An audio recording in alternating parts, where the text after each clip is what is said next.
ത്രിയേക ദൈവത്തിൻ്റെ അതിപരിശുദ്ധ നാമം വാഴ്ത്തപ്പെടുമാറാകട്ടെ. കർത്താവിൽ പ്രിയ വിശ്വാസികളുടെ സമൂഹമേ, കുഞ്ഞുങ്ങളെ, നിങ്ങളെ എവരെയും വീണ്ടും വരുമെന്ന് അരുളിച്ചത് നമ്മുടെ പാവങ്ങളെ ഏറ്റെടുത്തുകൊണ്ട് ക്രൂശ് സ്വീകരിച്ച് മൂന്നാം ദിവസം ഉയർത്തെഴുന്നേറ്റ് 40 ദിവസം സ്വർഗ്ഗാരോഹണം ചെയ്ത് കർത്താവായ യേശു ക്രിസ്തുവിന്റെ നാമത്തിൽ പ്രഭാതവചനത്തിലേക്ക് വളരെ വിനീതമായി സ്വാഗതം ചെയ്യുന്നു. ഇന്നത്തെ ഞായറാഴ്ചയുടെ പ്രത്യേകത എന്നത് സ്ലീബ പെരുന്നാളിന് ശേഷം രണ്ടാമത്തെ ഞായറാഴ്ച. ഫിലിപ്പോസ് മാർ തെയോഫിലോസ് മെത്രാപ്പോലിത്തായുടെ 28ാം ഓർമ്മ, ആലുവ തൃക്കുന്നത്ത് സെമിനാരി. ഇന്ന് നാം വായിച്ച് കേൾക്കുന്നതായ വേദഭാഗം വിശുദ്ധ മത്തായി ശ്ലീഹായുടെ രക്ഷാസുവിശേഷം 16-ാം അധ്യായം 5 മുതൽ 12 വരെയുള്ള വേദഭാഗം ആണ്. പരീശന്മാരുടെയും സാദൂക്യരുടെയും ഉപദേശമാകുന്ന പുളിച്ച മാവിനെ കരുതിയിരിക്കണം, അഥവാ അതുകൊണ്ട് ഉണ്ടാകുന്ന ആപത്തിനെ കുറിച്ച് സൂക്ഷ്മതയുള്ളവരായിരിക്കണം എന്ന ആഹ്വാനമാണ് യേശു ഇവിടെ നൽകുന്നത്. ഈ സുവിശേഷ ഭാഗം മനസ്സിലാക്കുന്നതിന് പരീശന്മാർ, സാദൂക്യർ, ശാസ്ത്രിമാർ എന്നീ വിഭാഗങ്ങളെക്കുറിച്ച് ഒരു പൊതുധാരണ ആവശ്യമാണ്. അതിലാദ്യമായി പരീശന്മാർ യോനാഥാന്റെ കാലഘട്ടം മുതലാണ് ഒരു വിഭാഗമായി അറിയപ്പെടുന്നത്. BC 145 മുതൽ.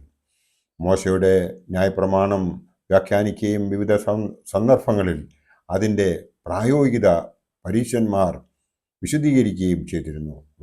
തിരിയപ്പെട്ടവർ എന്നാണ് ഇവരെ അറിയപ്പെട്ടിരുന്നത്. കപടഭക്തി എന്നതായിരുന്നു അവരുടെ മുഖമുദ്ര.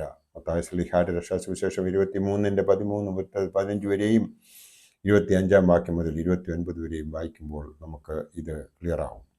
സാദൂക്യർ യഹൂദന്മാരുടെ ഇടയിലുള്ള മറ്റൊരു വിഭാഗമായിരുന്നു. ഇവർ പുനരുദ്ധാനമില്ല എന്ന് വിശ്വസിച്ചിരുന്നു. മത്തായി 22-23, ലൂക്കോസ് 20-27, അപ്പോസ്തല പ്രവൃത്തികൾ 23-8. ശരീരത്തോടുകൂടി ആത്മാവും മരിക്കുന്നു എന്ന് പഠിപ്പിച്ചിരുന്നു. പഴയ നിയമ കാര്യങ്ങളുടെ വ്യാഖ്യാതാക്കളായിരുന്ന അവർ നിരവധി നിർദ്ദേശങ്ങളും വ്യവസ്ഥകളും സൃഷ്ടിച്ചു. എന്നാൽ വ്യാഖ്യാനങ്ങളിൽ പരീശന്മാരും സാദൂക്യരും യോജിച്ചിരുന്നില്ല. സാദൂക്യർ ആരാധനാലയ കേന്ദ്രീകൃതമാക്കി പ്രവർത്തിച്ചിരുന്നു. സാദൂക്യരിൽ നല്ലൊരു പങ്കും സമ്പന്നരായിരുന്നു.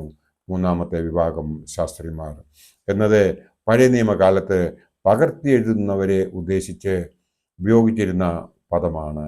ഇവർ ആധ്യാത്മിക നേതാക്കന്മാർ ആയിരുന്നു. ഇവരാണ് പിന്നീട് റാബിമാരെന്ന് അറിയപ്പെട്ടിരുന്നത്. നിങ്ങളുടെ നീതി ശാസ്ത്രിമാരുടെയും പരീശന്മാരുടെയും നീതിയെ കവിയുന്നില്ല എങ്കിൽ നിങ്ങൾ സ്വർഗരാജ്യത്തിൽ കടക്കയില്ല എന്ന് ഞാൻ നിങ്ങളോട് പറയുന്നു എന്ന് കർത്താവ് പറയുന്ന ഭാഗമാണ് നാം ഇവിടെ കേൾക്കുന്നത്. മത്തായി 5-20, ലൂക്കോസ് 20-46-47 നോക്കുമ്പോഴും ഇതിൻ്റെ വിശദീകരണം നമുക്ക് ലഭിക്കുന്നു. നിങ്ങളുടെ നീതി എന്നാൽ യഥാർത്ഥ വിശുദ്ധിയും സ്വഭാവ വിശേഷവും ആണ്. അത് നമ്മിൽ ഉണ്ടോ എന്ന് പരീക്ഷിക്കേണ്ടിയിരിക്കുന്നു. പരീശന്മാരും ശാസ്ത്രിമാരും മറ്റുള്ളവരെ പഠിപ്പിക്കുകയും എന്നാൽ സ്വയം നീതി പാലിക്കുന്നവർ അല്ലായിരുന്നു എന്നുള്ളതും നാം മനസ്സിലാക്കേണ്ടതുണ്ട്. അതിനാലാണ് യേശു ക്രിസ്തു പ്രകാരം പറഞ്ഞത് പരീശന്മാരുടെയും സാദൂക്യരുടെയും ഉപദേശത്തെ കരുതിയിരിക്കണമെന്ന്. അവരുടെ ഉപദേശം പുളിച്ച മാവിന് തുല്യ ആകുന്നു എന്ന് പറഞ്ഞത്.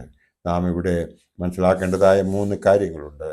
അപ്പം എടുക്കാത്ത ശിഷ്യന്മാർ യേശു പറഞ്ഞതിനെ സംശയിക്കുന്നു.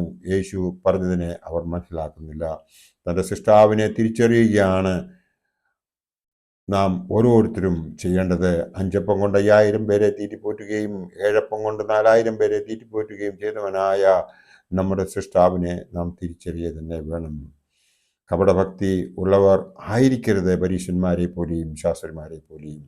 ദേവാലയത്തിൽ നാം വരുന്നതിൽ കാര്യമില്ല. അവിടെ എത്തി നമുക്ക് ഉപദേശിച്ചു തന്നിട്ടുള്ള കാര്യങ്ങൾ അപ്പാടെ പ്രവർത്തിക്കുന്നവരാണ് എങ്കിൽ മാത്രമേ യഥാർത്ഥ വിശ്വാസി ആയി നമുക്ക് പ്രവർത്തിക്കുവാൻ സാധിക്കത്തുള്ളൂ.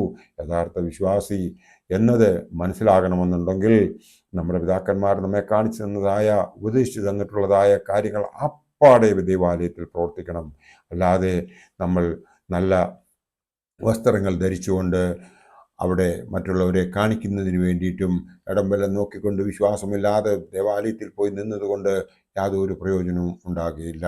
നമ്മുടെ പിതാക്കന്മാർ പറഞ്ഞു തന്നതായ ആ പാതയിലൂടെ അവർ എങ്ങനെ പ്രവർത്തിക്കണമെന്ന് പറഞ്ഞു അതിൻ പ്രകാരം പ്രവർത്തിക്കുകയും വിശ്വാസത്തോടു കൂടി ആ മതവേലയിലേക്ക് നോക്കിക്കൊണ്ട് അവിടെ നടക്കുന്ന ഓരോ ഇമ്പോർട്ടൻ്റ് ശുശ്രൂഷയും നാം മനസ്സിലാക്കിക്കൊണ്ട് അതിൻ പ്രകാരം നമ്മെ തന്നെ ദൈവത്തിൽ സമർപ്പിച്ചുകൊണ്ട് പ്രവർത്തിക്കുന്നുവെങ്കിൽ നമുക്ക് അതുകൊണ്ട് അനുഗ്രഹമുണ്ടാകും. മൂന്നാമത്തെ കാര്യമെന്ന് പറയുന്നത്, നിന്റെ ദൈവമായ കർത്താവിനെ നീ പൂർണ്ണ ഹൃദയത്തോടും പൂർണ്ണ ആത്മാവോടും പൂർണ്ണ ശക്തിയോടും പൂർണ്ണ മനസ്സോടും കൂടെ സ്നേഹിക്കണമെന്നും കൂട്ടുകാരനെ നിന്നെപ്പോലെ തന്നെ സ്നേഹിക്കണമെന്നും തന്നെ എന്നുള്ള പ്രവചനം നാം പാലിക്കേണ്ടതുണ്ട് എന്നുള്ളതും നാം ഓർത്തിരിക്കേണ്ടതാണ്. അതായത് നാം സംശയമുള്ളവരായിരിക്കരുത്, കപടഭക്തി ഉള്ളവരായിരിക്കരുത്. നമ്മുടെ ദൈവമായ കർത്താവിനെ ശിരസ വഹിക്കണം. എങ്കിൽ മാത്രമേ ബാക്കിയുള്ള നമ്മുടെ ജീവിതം അനുഗ്രഹപ്രദമാക്കി ജീവിക്കുവാൻ സാധിക്കുകയുള്ളൂ എന്ന് മാത്രം ഈ അവസരത്തിൽ ഞാൻ ഓർപ്പിച്ചുകൊണ്ട് എൻ്റെ വാക്കുകൾ ഇവിടെ ഉപസംഹരിക്കട്ടെ. ദൈവം നമ്മളെ എല്ലാവരെയും അനുഗ്രഹിക്കട്ടെ. നന്ദി, നമസ്കാരം.